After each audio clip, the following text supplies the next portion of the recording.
Tokrat me čakajo res zanimivi gostje. Skupaj z mano boste spoznali slovenske parašportnike in njihove morda še malo bolj skrite zgodbe. Gremo!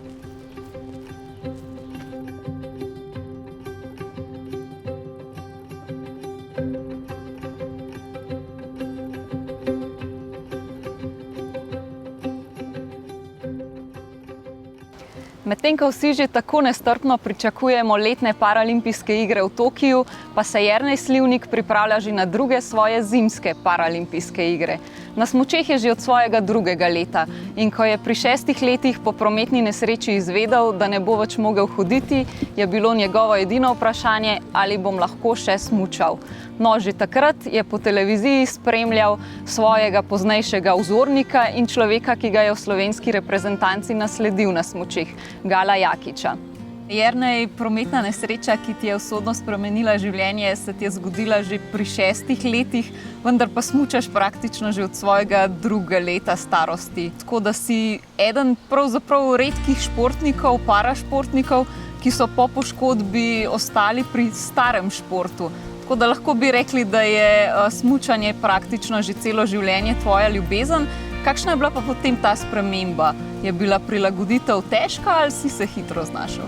Ja, res je. Jaz sem imel samo eno kratko pavzo v bistvu v smučanju, kakšno leto, dve. Potem sem pa, namesto da sem dal gor pancerje, sem se usedel v monoski.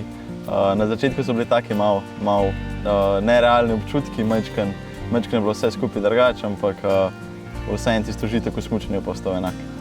Ja, in kako bi primerjal zdaj recimo alpsko smučanje in parasmučanje? Kaj je podobno, kaj je drugače? Jaz bi rekel, da je podobno v bistvu vse razen oprema.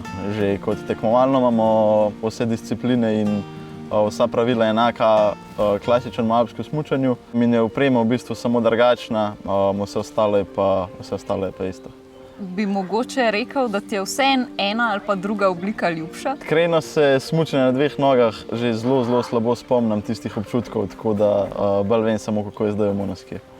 Kaj te pa poleg smučanja potem še osrečuje v življenju? Pa druženje s prijatelji, z družino, pa zdaj, ko sem med poletjem mogoče malo več prost, kakšen dober vdih na morju.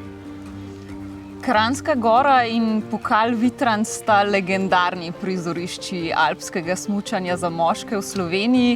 Ti si imel pa tam priložnost nastopiti na domačem svetovnem prvenstvu v parasmučanju. Kaj ti je to pomenilo? Kakšni so bili občutki? Kar se tiče same proge, je res zahtevna. Mislim, da je ena zahtevnejših v naši karavani, tako kot tudi pri klasičnem smučanju. Imeti pa svetovno prvenstvo doma je bil pa res en lep občutek, ker so vse tekme v tujini in težko te kdo od tvojih navijačev pa bližnjih pride spremljati. Tam v Kranjski Gori je bilo pa res veliko in je bil prihod v cilj res en poseben občutek. Enega od svojih tekmovalnih ciljev, nastop na paralimpijskih igrah, si tudi že izpolnil. Pred 3 leti si bil v Pjongčangu celo edini slovenski predstavnik kot naslednik Gala Jakiča. Kakšne spomine imaš na igre?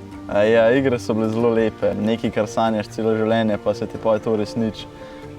Je zelo lepo, ampak sem že nekako v teh 3 letih si zastavil nove cilje in so prejšnje igre samo lepi spomini. Kako se ti pa zdi, da se na splošno parasmučanje razvija v Sloveniji? Že kot otrok sem rad spremljal Gala, že Gal je to zelo dobro razvijal v Sloveniji. Jaz upam, da to pot peljem še boljš naprej in upam, da bo čim več invalidov zainteresiranih za ta šport. Predvsem v zadnji tekmovalni sezoni si naredil kar velik preskok naprej, se mi zdi. Kako pa ti gledaš na to, kako bi jo ti ocenil? Ja, jaz bi sezono ocenil res kot zelo dobro. Že pred sezono sem nekako sam od sebe pričakoval en tak preskok, ker sem vedel, da sem nekaj izkušenj nabral že v prejšnjih sezonah, bil sem bolj pripravljen in je bila res zelo dobra sezona. Upam, da bo naslednja še boljša. Ja, naslednja sezona bo tudi zate že spet paralimpijska. Kako si se uspel zdaj v času korone pripravljati na njo? Kam ciljaš? Ja, priprave so bile zelo dobre. Moram reči, da sem zelo vesel, da nisem imel kakšnih večjih prekinitev zaradi korone. Tako da, če bo poletno obdobje dobro, pa začetek v zimo, verjamem, da bo tudi uspeh boljši kot na prejšnjih igrah. Kako pa se pripravljaš zdaj poleti? Kakšni treningi te čakajo?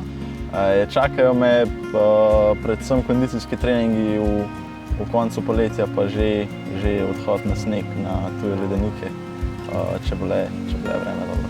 Spremljaš kaj tudi letne parašporte? Ja, spremljam, sploh zdaj, ko bojo igre, bom siguren spremljal vse, kar se bo dalo. Ja, super. Mogoče še kakšno sporočilo za srečo našim parašportnikom v Tokiu? Ja, jaz jim želim, da bojo čim bolj uživali, da se čim bolj dokažejo, pa da prinesejo kakšno kolajno domov. Super, hvala in seveda te pa predvsem srečno naslednje leto. Hvala.